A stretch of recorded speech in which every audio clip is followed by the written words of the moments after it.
నమస్తే అండి. ఎలా ఉన్నారు అందరూ? బాగున్నారా? ఈ నవరాత్రుల్లో మనం చేయకూడని పొరపాట్లు, పూజకు ముందు, పూజ తర్వాత మనం తెలిసి తెలియకుండా చేసే పొరపాట్ల గురించి, అలానే ఆర్థిక స్థితి నుంచి బయటపడాలంటే తప్పకుండా చేసుకోవాల్సిన ఒక మంచి పరిహారం గురించి కూడా చెప్తానండి.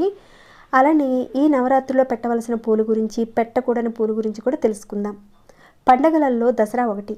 శరన్నవ నవరాత్రుల్లో అమ్మవారిని వివిధ రూపాల్లో వివిధ రకాలుగా పూజిస్తూ ఉంటాం మనం. అందులో భాగంగా దేవీ నవరాత్రుల్లో పూజ చేసేటప్పుడు రకరకాల పువ్వులతోనూ చక్కగా అమ్మవారికి చేస్తూ ఉంటాం. మనం ఏ విధంగా పూజించితే కోరికలు నెరవేరుతాయనేది చూద్దామండి. దాంతోపాటుగా ఎలాంటి పూలను అమ్మవారికి పెట్టకూడదు అనే విషయం కూడా చూద్దాము. అంతకన్నా ముందు ఒక చిన్న రిక్వెస్ట్ అండి. ఈ వీడియోకి ఇంకా లైక్ ఇవ్వని వారు ఎవరైనా ఉంటే మీలో లైక్ ఇవ్వండి. సబ్స్క్రైబ్ కాని వారు మన ఛానల్ సబ్స్క్రైబ్ చేసుకుని డైలీ వాచ్ చేస్తూ ఉండండి. ఈ వీడియోని ఆఖరి వరకు పూర్తిగా చూడడానికి ప్రయత్నం చేయండి. సరేనండి, ఇక మిగతా విషయాలకు వెళ్ళిపోతాము. దుర్గాదేవి అమ్మవారికి, సరస్వతీదేవి అమ్మవారికి తులసి దళాలను సమర్పించాలని చెప్తారు. అలా చేస్తే మనోభీష్టాలని తొందరగా నెరవేరుతాయని చెప్తారు. ఇక పార్వతీ అమ్మవారికి ఉసిరి చెట్టు ఆకులు చాలా ఇష్టం అంటారు. శివపార్వతుల ఫోటో ఉంటే కనుక అక్కడ కానీ, లేదంటే పసుపు ముద్దను తయారు చేసి గౌరీదేవిగా భావించి చేసేటట్లయితే తప్పకుండా ఉసిరి చెట్టు ఆకులను అమ్మవారికి సమర్పించాలి.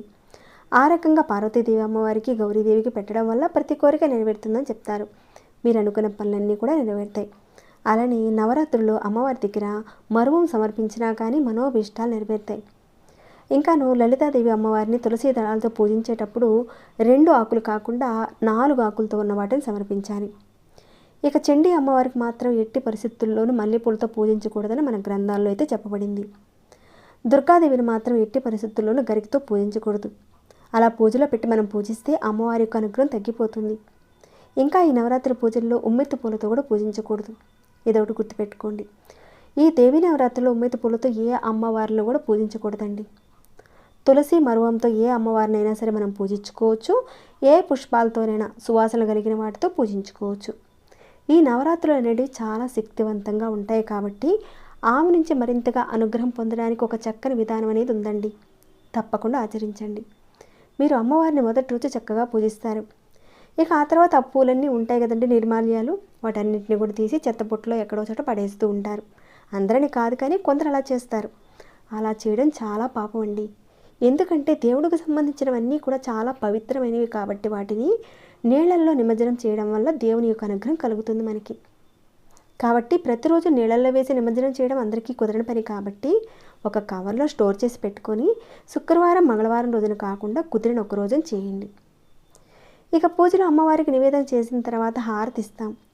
ఇక పెట్టిన నైవేద్యాన్ని అమ్మవారు తన నేత్రాలతో స్వీకరిస్తుంది. ఇక కర్పూరం అనేది చలవ చేస్తుంది. కర్పూరంతో హారతి ఇవ్వడం వల్ల అమ్మవారికి చలవ చేస్తుంది. అయితే కర్పూర హారతి ఎందుకు ఇవ్వాలంటే కర్పూర సువాసన స్వర్గానికి చేరిందని చెప్తారు. కర్పూరం పూర్తిగా వెలిగి బూడిద అనేది ఏర్పడకుండా పూర్తిగా కాలిపోతుంది, పూర్తిగా వెలుగుతుందన్నమాట. మొదట దేవుడికి పూజలు చేసేటప్పుడు కర్పూర హారతి ఇస్తాము. ఈ హారతలు వెలిగించడం వల్ల నెగిటివ్ ఎనర్జీ పోయి పాజిటివ్ ఎనర్జీ వస్తుంది. మనలో ప్రవేశించిన ఆ నెగిటివ్ ఆలోచనలు, నెగిటివ్ ఎనర్జీ అంతా కూడా పోతుందన్నమాట. ఇలా హారతి ఇచ్చిన తర్వాత ఒక 2 నిమిషాల పాటు బయట ఉండాలి.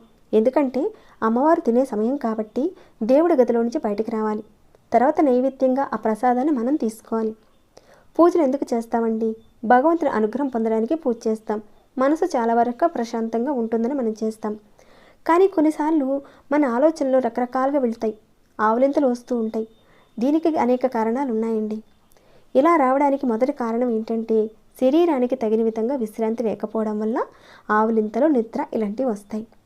రాత్రి సమయంలో నిద్రపోకపోవడం వల్ల, లేటుగా పడుకోవడం వల్ల కూడా, అలా పడుకొని మనం ఉదయాన్నే లేచి చేయడం వల్ల కూడా ఆ సమయానికి అలసట తీరక కంటి మీదకి నిద్ర ముంచుకొస్తుంది. ఇక ఆవులింతలు వస్తూ ఉంటాయి.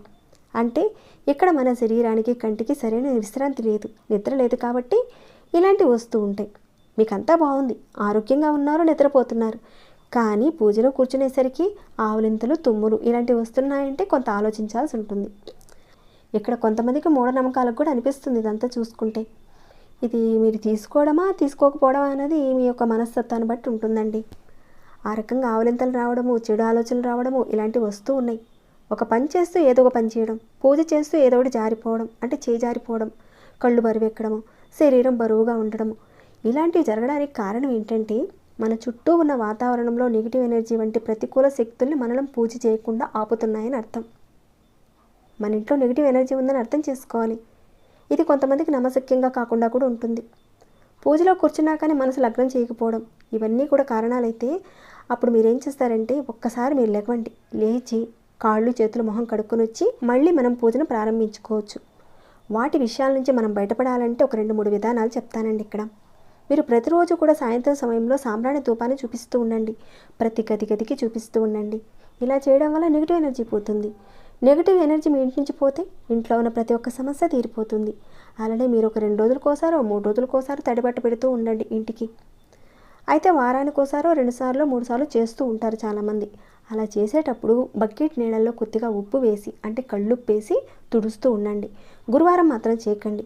గురువారం రోజున కాకుండా మిగతా రోజుల్లో తడిబట్ట వేస్తూ ఉండండి. ఆ రకంగా అలా చేయడం వల్ల ఇంట్లో ఉన్న నెగిటివ్ ఎనర్జీ కూడా పోతుందన్నమాట. ఇక మీరు పూజ చేసే ముందు పువ్వు ఉన్న లవంగాన్ని పెట్టి కర్పూరంతో వెలిగించాలి. ఆ తర్వాత పూజను స్టార్ట్ చేయండి. ఆ కర్పూరం నుంచి వచ్చే వాసన వల్ల ఇంట్లో ఉన్న నెగిటివ్ ఎనర్జీ అంతా పోతుంది. పూజ చేయకుండా మిమ్మల్ని ఏదైతే అడ్డుపడుతుందో అది పూర్తిగా పోతుంది. మీరు చక్కగా పూజ చేసుకోవచ్చు. అలానే మీరు ప్రతిరోజు భక్తి పాటలు పాడుకోవడము, భక్తి ప్రోగ్రామ్స్, స్వామివారి ఆడియోస్ ప్లే చేసుకోవడము, ఇలా ఇంట్లో అంతా కూడా వైబ్రేషన్ అనేది కలిగించేలా చూసుకోండి మీరు. అలాంటి పాటలు పెట్టుకొని మీరు చక్కగా వినడము ప్రతిరోజు ఈ విధంగా చేస్తుంటే కొద్దిగా మార్పు అనేది తప్పకుండా ఉంటుంది. తప్పకుండా ఒక భక్తితో నమ్మకంతో ఆ నమ్మకాన్ని కోల్పోకుండా చేస్తే కనుక మార్పునైతే చూస్తారండి. సరేనండి, ఇక మనం పరిహారం అనుకున్నాం కదండి, ఆ మాటకి వెళ్దాము. ఆర్థిక ఇబ్బందుల నుంచి బయటపడడానికి ఈ పరిహారం చేసుకోవాలి.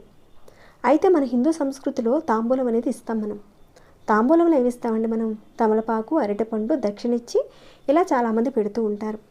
నవరాత్రుల్లో సుహాసిని పూజకు కూడా ఈ విధంగా చేస్తూ ఉంటారు. ఆర్థిక ఇబ్బందుల నుంచి బయటపడడానికి ఈ నవరాత్రుల్లో తప్పకుండా మీరు 7 ముత్తైదువులకి పూజా ద్రవ్యములను పంచిపెట్టాలి. చీర, రవిక, గాజులు, కుంకుమ, కాటుక ఇవన్నీ సౌభాగ్యానికి సంబంధించినవి. మీ శక్తి కొలది 7 ముత్తైదువులకి ఇచ్చి పంపించాలి. అంత శక్తి లేదనేవారు కనీసం ఒక్కరికైనా పెట్టండి. మీరు సౌభాగ్యంతో పాటు ఆర్థికంగా ఎదుగుతారు. ఇవ్వలేని పరిస్థితి ఉన్నవారు బ్లౌజ్ పీసునైనా సరే కనీసం పంచిపెట్టచ్చు. అలా సౌభాగ్యులందరికీ కూడా మీరు పంచి పెట్టేటప్పుడు అవన్నీ కూడా ఎరుపు రంగులోనే చూసుకోండి. అంటే బ్లౌజ్ పీస్ ఎరుపు రంగులో చూసుకోండి. ఎరుపు రంగు గాజులు, ఎరుపు కుంకుమ ఇవన్నీ కూడా ఎరుపు కలర్లో ఉండే విధంగా చూసుకోండి. ఇక దక్షిణ తాంబూలంలో కనీసం ₹1 పెట్టి దానిలో ఎరుపు పండ్లను పెట్టండి. ఇక్కడ ఎరుపు పండ్లు అంటే ఏంటి? ఆపిల్ పండ్లు, ఖర్జూరాలు అంటే ఖర్జూరం పండ్లు, దానిమ్మ పండ్లు ఇవన్నీ కూడా రెడ్ కలర్లో ఉంటాయి కాబట్టి వీటిని తాంబూలంలో పెట్టి ఇవ్వండి. ఒక పండు కాకుండా 2 పళ్ళతో ఇవ్వండి. ఈ రకంగా వచ్చిన ఆమెను అమ్మవారిగా భావించుకొని వారి దగ్గర ఆశీర్వాదం తీసుకోండి. దీనివల్ల మీకు ఆర్థిక సమస్యలు తొలగిపోతాయి, డబ్బు సమస్యలు రావు. తప్పకుండా ఈ నవరాత్రుల్లో ఇప్పుడు చెప్పుకునే విధంగా చేయండి. అమ్మవారి యొక్క ఆశీస్సులు, కృపా కటాక్షాలు మీ అందరికీ కలగాలని కోరుకుంటున్నాను. ఇక ఈ వీడియోని ఇంతటితో ముగిస్తున్నాను. ఇంకేమైనా డౌట్స్ ఉంటే అడగండి, తప్పకుండా రిప్లై ఇస్తాను. అలానే ఈ పరిహారము, ఈ వీడియో అనేది మీకు ఉపయోగపడిందని భావిస్తున్నాను. ఉపయోగపడితే కనుక ఒక లైక్ ఇవ్వండి. సబ్స్క్రైబ్ కాని వారు ఛానల్ సబ్స్క్రైబ్ చేసుకుని డైలీ వాచ్ చేస్తూ ఉండండి. మరొక భక్తి వీడియోలో మళ్ళీ మిమ్మల్ని కలుసుకుంటాను. ధన్యవాదములు.